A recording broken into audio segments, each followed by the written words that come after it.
এখন সকাল ৭টা বাজে। এর মধ্যেই লোকজন তাদের তাল বিক্রি করার জন্য বাজারে নিয়ে আসছেন।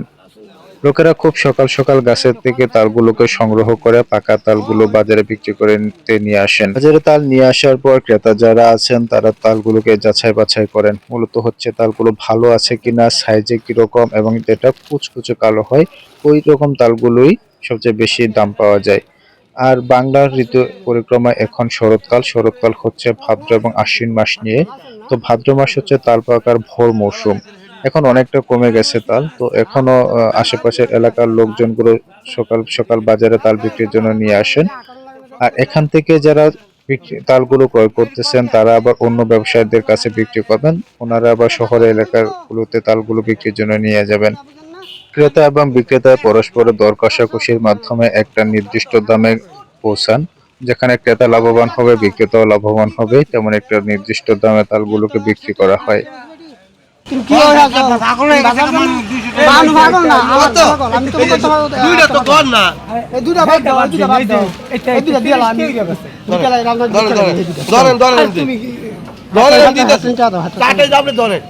ধরলে কি লাভ?